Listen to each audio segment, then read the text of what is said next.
আসহাবে সুফার সাহাবীদের ভিতরে একজন ছিল আব্দুল্লাহ জুল বাজাইন। ওনার বাবা দুনিয়া থেকে চলে যায়, 16 বছরের সন্তান মক্কায় চাচার অধীনে রাখালের দায়িত্ব পালন করতেন। বলেন কিসের দায়িত্ব পালন করতেন?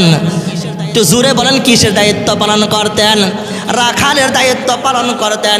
ঈমান আনলো, ঈমান আনার কারণে নামাজের প্রতি ভালো লাগে, ইবাদতের প্রতি ভালো লাগে, জিকিরের প্রতি ভালো লাগে, কোরআন তেলাওয়াতের প্রতি ভালো লাগে। ভালো লাগার পর চাচা ডাক দেওয়ান, এ বাতিজা তুমি কি করেছ? তুমি কিসের প্রতি ঈমান আনছো নাকি? তুমি কি মুহাম্মদ ধর্মের প্রতি ঈমান আনছো নাকি? হ্যাঁ হ্যাঁ, মুহাম্মদ ধর্মের প্রতি ঈমান আনছি। তাহলে মুহাম্মদ ধর্মের প্রতি তুমি ঈমান আনলা, এত বড় সাহস তোমাকে কে দিল? তোমার বাবা দুনিয়া থেকে চলে গেছে, আমি চাচার অধীনে তুমি লালিত পালিত হচ্ছ, আর এত বড় সাহস তোমাকে কে দিল? আব্দুল্লাহ জুল বাজাইন ডাক দিয়ে বলেন, তাহলে চাচা কি করতে পারে? ঈমান ছাড়তে হবে, মুহাম্মাদের কালিমা ছাড়তে হবে। এক নম্বর কথা, আব্দুল্লাহ জুল বাজাইন ডাক দিয়ে বলেন, চাচা জীবন যাইতে পারে, মাল যাইতে পারে, ইজ্জত যাইতে পারে, সম্মান যাইতে পারে, আমি আব্দুল্লাহ কথা দিলাম গো চাচা, মুহাম্মাদের হাত ধরে যে কালেমা পড়েছে এই কালেমা কোনোদিন অস্বীকার করতে পারবো না। চাচা ডাক দিয়ে বলেন, আব্দুল্লাহ তাহলে কি করবা? তাহলে তোমাকে আমি যে সকল ধন সম্পদের মালিক বানিয়েছি, তোমাকে যে সকল ছাগলের রাখালের দায়িত্ব বানিয়েছি, তুমি যে সকল উট দুম্বা বেড়া ছাগলের মালিক হয়েছ, সেগুলো আমাকে দিতে হবে। বলেন চাচা দিয়ে দিব। তাহলে বাতিজা তোমার পরনে পা থেকে মাথা পর্যন্ত সমস্ত কাপড়গুলো যা আমি কিনে দিয়েছি, সেই কাপড়গুলো আমাকে খুলে দিতে হবে। আব্দুল্লাহ সাথে সাথে কাপড়টা খুলে দিলেন। উলঙ্গ অবস্থায় আল্লাহ নবীর দরবারে এসে পড়বেন। এমন অবস্থায় মা দূর থেকে দেখে বললেন, সন্তান তোর দিকে তাকাইলে আমার খুব মায়া লাগে যায়। মার মায়া লাগার কারণে মা একটা কম্বল দিয়েছে, একটা কম্বলকে আব্দুল্লাহ জুল বাজাইন 2 খণ্ড করলেন। বলেন কয় খণ্ড করলেন? জবান খুলে বলেন কয় খণ্ড করলেন?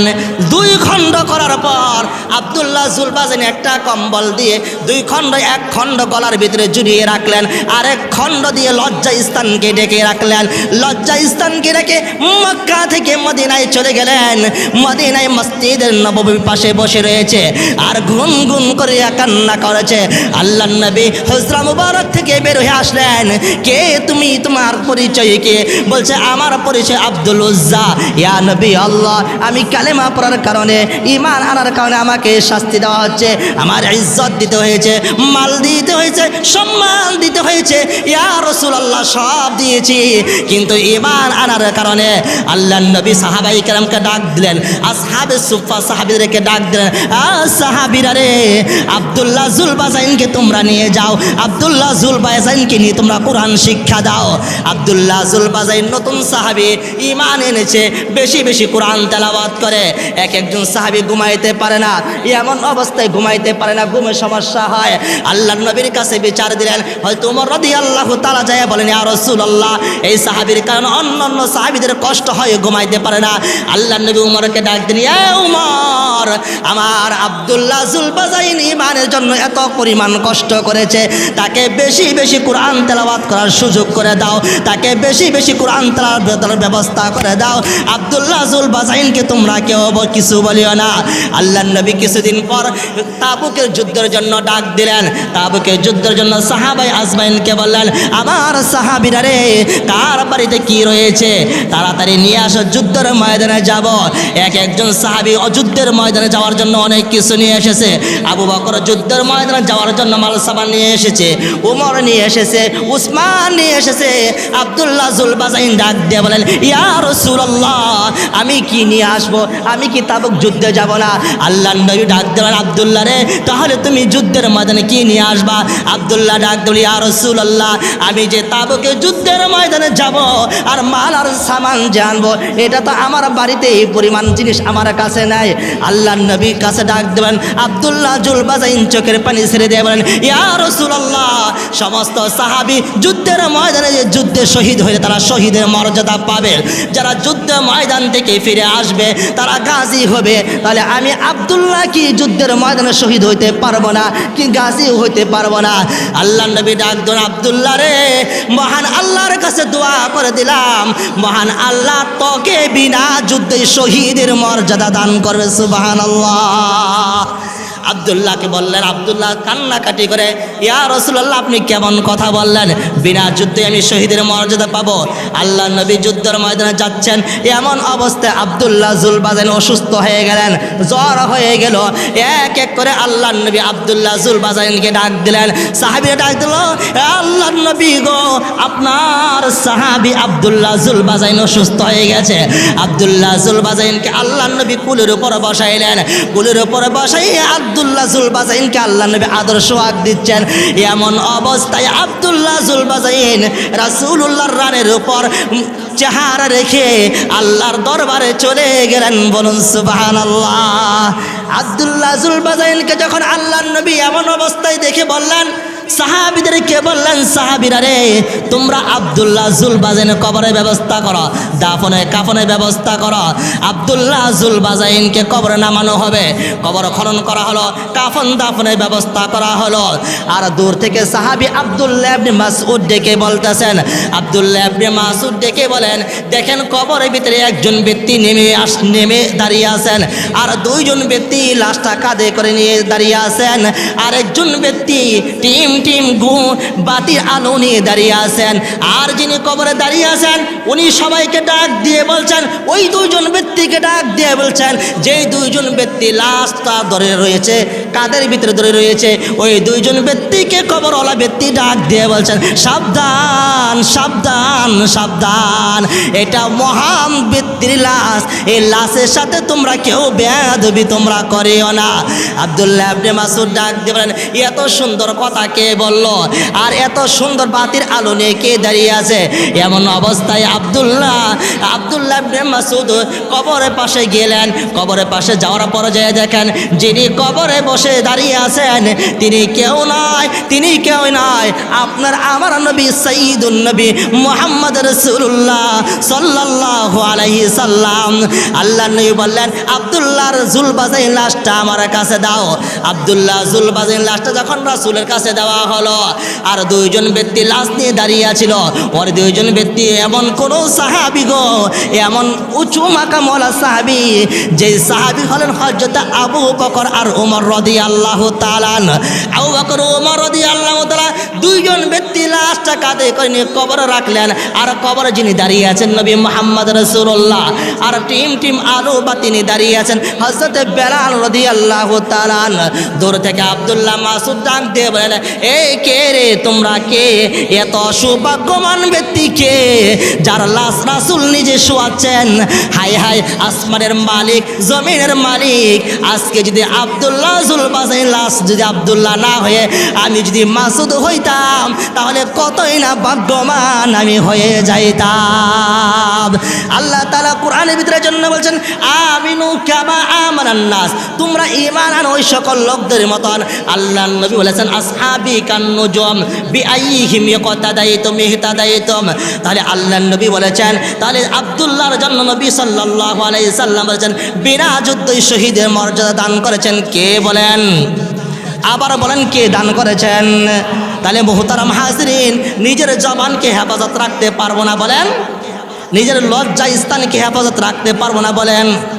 তাহলে আরেকটা হাদিস বলি, আল্লাহ নবী বলেন, আন আবি যার রাদিয়াল্লাহু তাআলা আনহু قال قال رسول الله صلى الله عليه وسلم ثلاثه لا يكلمهم الله يوم القيامه ولا يزكيهم ولهم عذاب اليم। আল্লাহ নবী বলেন, তিন ব্যক্তির প্রতি আল্লাহ তাআলা কিয়ামতের ময়দানে ফিরেও তাকাইবেন না। কয় ব্যক্তি বলেন? কয় ব্যক্তি? হাদিসটা শুনবো তো? সালাসাতুন লা ইউকাল্লিমুহুমুল্লাহু ইয়াওমাল কিয়ামা, কিয়ামতের ময়দানে আল্লাহ তাআলা তিন ব্যক্তির সাথে কথা বলবেন না। ওয়ালা ইয়ানজুরু ইলাইহিম, ফিরেও তাকাইবেন না। ওয়ালা ইউযাক্কিহিম, তাদেরকে মাফ করবেন না। ওয়ালা হুম আযাবুন আলীম, তাদের জন্য কঠিন শাস্তি রয়েছে। এক নম্বর হলো ওয়াল মান্নান। এক নম্বর কি বলেন? মান্নান, যে খুঁটা দেয়। ইহসান করে যে কি দেয় বলেন? খুঁটা দেয়। ইহসান করে যে খুঁটা দেয়। আমাদের সমাজে মানুষ আছে না খুঁটা দেয় বলেন, আছে না? ইয়া আইয়ুহাল্লাযীনা আমানু লা তুবতিলু সাদাকাতিকুম বিল মান্নি ওয়াল আযা। আল্লাহ তাআলা বলেন, তোমরা কারো প্রতি দয়া করে, কারো প্রতি ইহসান করে, কারো প্রতি অনুগ্রহ করে, কারো প্রতি ভালোবাসা দেখাইয়া তোমরা বলিও না যে তোমাকে আমি এত বড় পরিমাণ ভালোবাসা দিলাম, তোমাকে এত কিছু দান করলাম, তোমাকে ধন সম্পদের মালিক বানাইলাম, তোমাকে ছাগল গরুর মালিক বানাইলাম। আল্লাহ নবী বলেন ওয়াল মান্নান, এই যে যারা খুঁটা দেয়, এই খুঁটা দেওয়ার কারণে আল্লাহ তাআলা বলেন ইউহবিতু আমালাকুম, খুঁটা দিলা মানে তোমার জীবনের আমলগুলো আল্লাহ বাতিল করে দেয়। কাউকে ইহসান করে কি খুঁটা দিব বলেন? কথা বলেন। কাউকে ইহসান করে খুঁটা দিব বলেন? কাউকে উপকার করে খুঁটা দিব বলেন? ইমাম সাহেবকে আপনি 5,000 টাকা হাদিয়া দিলেন, ইমাম সাহেব বয়ানের ভিতরে আপনার ইমামের সঙ্গে বয়ানটা আপনার বিপক্ষে চলে গেল, বিপক্ষে যাওয়ার পর আপনি ইমামকে মার দিলেন, হুমকি দিলেন, ধমকি দিলেন, তাহলে আপনি যে এই যে খুঁটা দিলেন, খুঁটা দেওয়ার কারণে ইমাম যে উপকার পেয়েছেন, আপনি যে সওয়াবের বাগী হয়েছিলেন, এই বাগীটা কি আপনি হবেন বলেন? হবেন না? হবেন না। হাদিস অনুযায়ী আমরা কি হব না?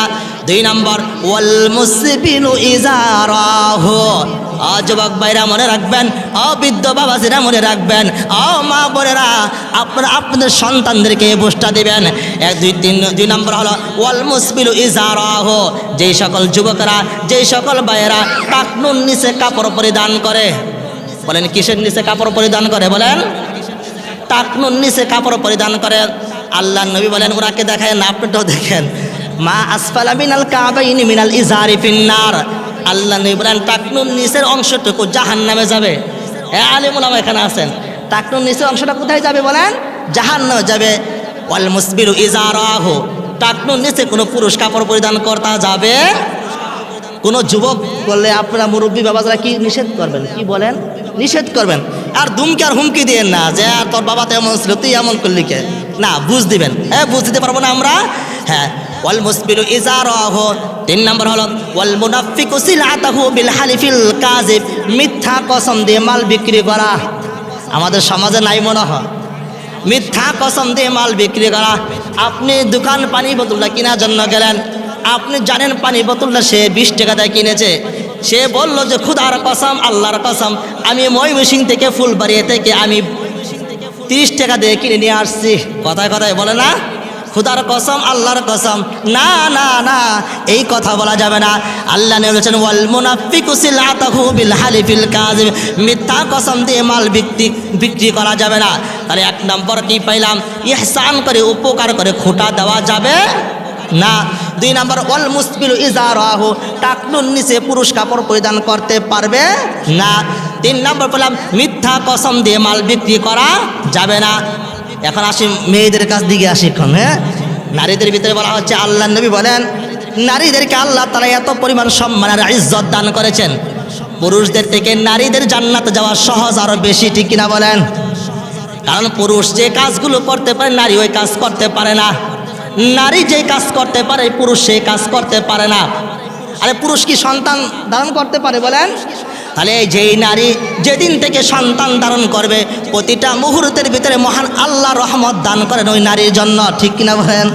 তাহলে এমন রহমত দান করে, পুরুষ সন্তান ধারণ করতে পারে না, নারী সন্তান ধারণ করে। আল্লাহ নবী বলেন নারীদের জন্য জান্নাতে যাওয়া সহজ। মা বোনেরা খেয়াল করে শুনবেন, আল্লাহ নবী বলেন কোন নারী যদি 4টা আমল করতে পারে, 4টা কাজ যদি করতে পারে, সেই নারীর জন্য জান্নাত কে দিবেন? সবাই জবান করে বলেন কে দিবেন? আল্লাহ তাআলা দান করবেন। তাহলে হাদিসটা শুনি, আল মারআতু ইযা সাল্লাত খামসাহা, আল মারআতু ইযা সাল্লাত খামসাহা, কোন নারী যদি 5 ওয়াক্ত নামাজ ঠিকমতো আদায় করে, এখনই সমস্যা। আল মারআতু ইযা সাল্লাত খামসাহা, কোন নারী যদি 5 ওয়াক্ত নামাজ ঠিকমতো আদায় করে, ওয়াসামাত শাহরাহা, 2 নম্বর হলো মাহে রমজান রোজাগুলো পরিপূর্ণ রাখা। ও আহসানাত ফারজাহা, নিজের লজ্জা স্থানকে হেফাজত করা। 4 নম্বর হলো ও ইতাআত বালাহা, স্বামীর আনুগত্য করা। কয়টা বললাম বলেন? বলেন এই 4টা কোনো নারী যদি আমল করে, আল্লাহ নবী তার পরবর্তী শব্দেই বলেন ফালতাদখুল মিন আই আবওয়াবিল জান্নাতি শাআত। আল্লাহ নবী বলেন কোন নারী যদি 4টি আমল করতে পারে, আমি নবী মুহাম্মদ রাসূলুল্লাহ কথা দিলাম আল্লাহর জান্নাত 8টা দরজা তার জন্য খুলে যাবে। তাহলে নারীদের জন্য এই ওয়াজটা আপনি শোনাতে পারবেন না বলেন? হ্যাঁ, এই ওয়াজটা নারীদেরকে বলবেন। আরেকখান হাদিস বলি লাইসা মিন্না মান দারাবাল খুদুদ ওয়া শাক্কাল জুয়ুব ওয়া দাআ বিদাওয়াল জাহিলিয়া। ভাই সব তো বলা সম্ভব না। হ্যাঁ, যে হাদিসগুলো আমাদের সমাজের সমস্যা হচ্ছে এই সেই কথাগুলো আমরা বলি।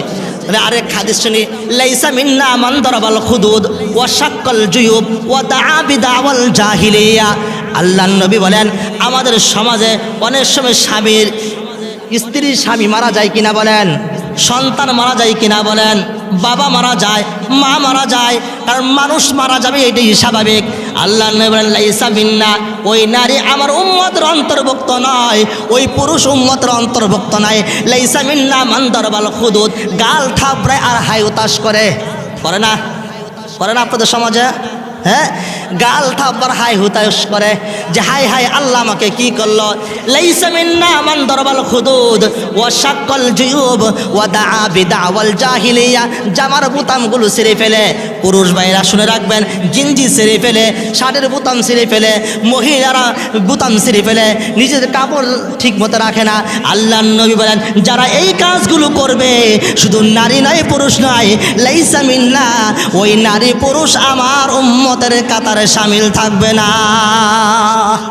আল্লাহর নবী সাল্লাল্লাহু আলাইহি সাল্লামের স্ত্রী আমাদের আম্মা জান ডাক দিয়ে বলেন ও জগতের স্বামীরা, ও জগতের নারীর স্বামীরা, তোমরা মনে রাখো তোমরাও তো স্বামী পেয়েছ, আমিও তো স্বামী পেয়েছি।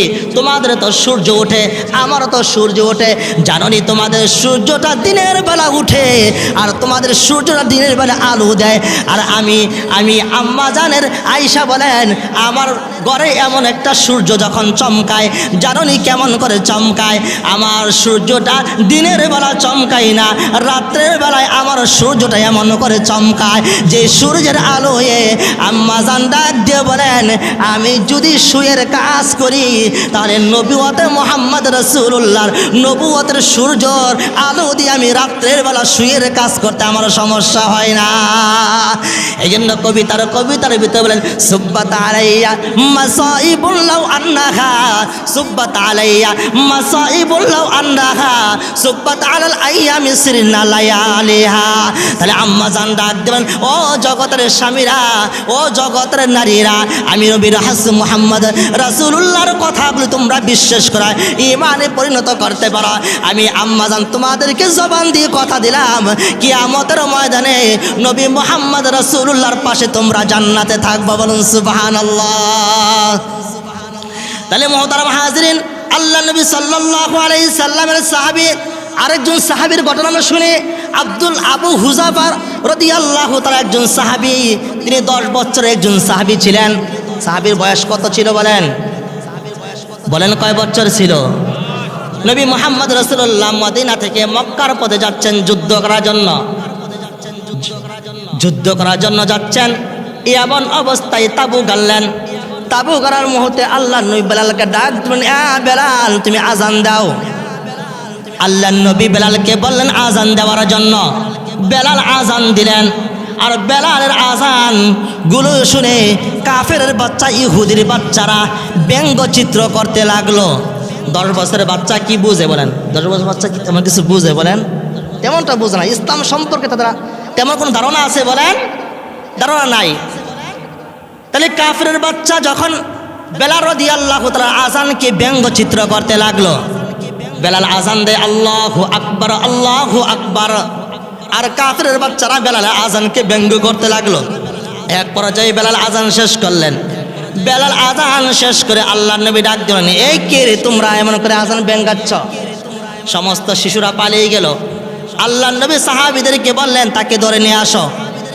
তখন কোনো সাহাবিয়া, তখন কোনো কাফের বাচ্চা আসে না। একজন কাফের বাচ্চা আসলেন, তার নাম বলেন আবু মাহজুরা। তার নাম কি বলেন ভাই, কথা বলেন, নাম কি? আবু মাহজুরা, বয়স 10। আল্লাহ নবী বলেন, বাবা তুমি কি বলতেছিলা? কি বলছে আল্লাহ নবী? বাবা তুমি কি বলতেছিলে একবার বলো না। আবু মাহজুরা বলে না। ছোট বাচ্চারা বলেন লজ্জা পাইলে তারা কেমন করে। আল্লাহ নবী বারবার ডাক দিলেন, আবু মাহজুরা রে বাবা তুই একটু বলো না, একটু বলো না। বারবার হাত বুলাচ্ছেন মাথার উপর। আবু মাহজুরা কোনো পক্ষে আজান দিচ্ছে না। সে কি মুসলিমের বাচ্চা না কাফের বাচ্চা? জবান খুলে বলেন। আপনারা মনে কথা বুঝেন নাই। সে কিসের বাচ্চা বলেন? কাফের বাচ্চা। আবু মাহজুরাকে আল্লাহ নবী বারবার ডাক দেন, আবু মাহজুরা আজান দেন রে।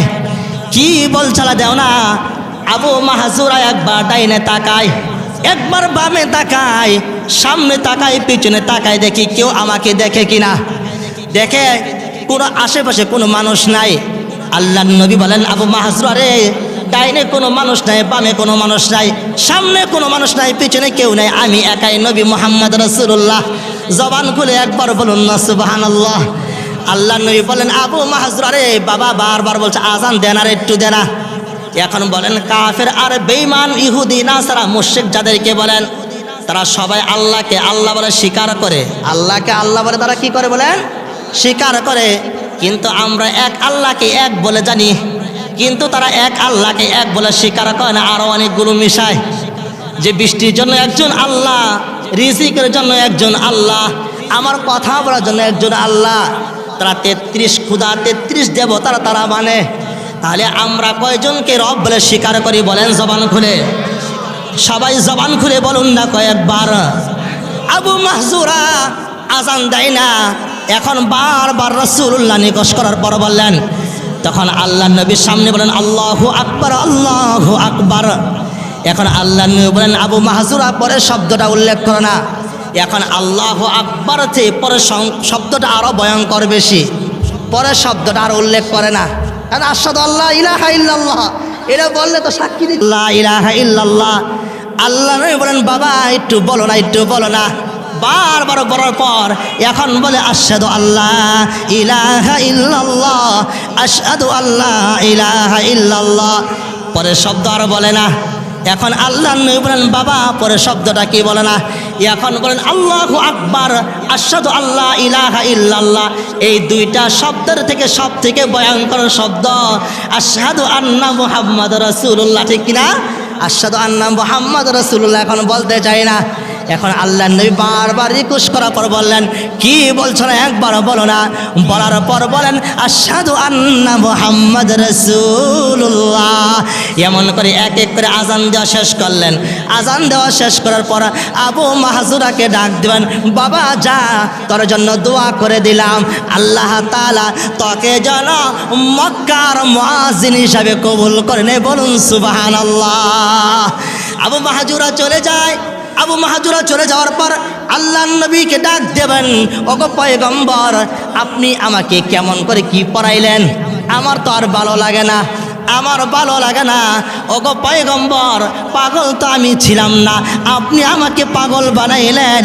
তাড়াতাড়ি আপনার হাতটা বাড়াইয়া আমাকে কালেমা পড়াইয়া মুসলমান বানাইয়া দেন। আশহাদু আল্লা ইলাহা ইল্লাল্লাহ ওয়া আশহাদু আন্না মুহাম্মাদুর রাসূলুল্লাহ। সকল জবান করে বলি সাল্লাল্লাহু আলাইহি সাল্লাম। ইতিহাস বিজ্ঞান তাদের ইতিহাসের ভিতরে লিখেছেন, আবু মাহজুরা যে এই যে মক্কার মুয়াজ্জিন হইলেন, আল্লাহ নবীর এই যে দোয়া মুবারক পেয়েছেন, এই দোয়া মুবারকে আবু মাহজুরার বংশধরের লোকেরা, খানদানের লোকেরা 300 বছর পর্যন্ত মক্কার মুয়াজ্জিনের দায়িত্ব পালন করেছে, বলুন সুবহানাল্লাহ। এই যে 300 বছর পর্যন্ত মক্কার মুয়াজ্জিন দায়িত্ব পালন করলেন। এই আবু মাহজুরাকে যখন আল্লাহ নবী এমন করে হাত বুলাইলেন, এমন করে কি করলেন, হাত বুলালেন।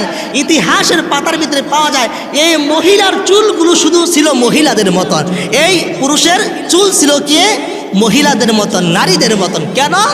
সাহাবায়ে আজমান জিজ্ঞাসা করেন, ভাই তুমি তোমার চুলকে ছোটো করো না কেন?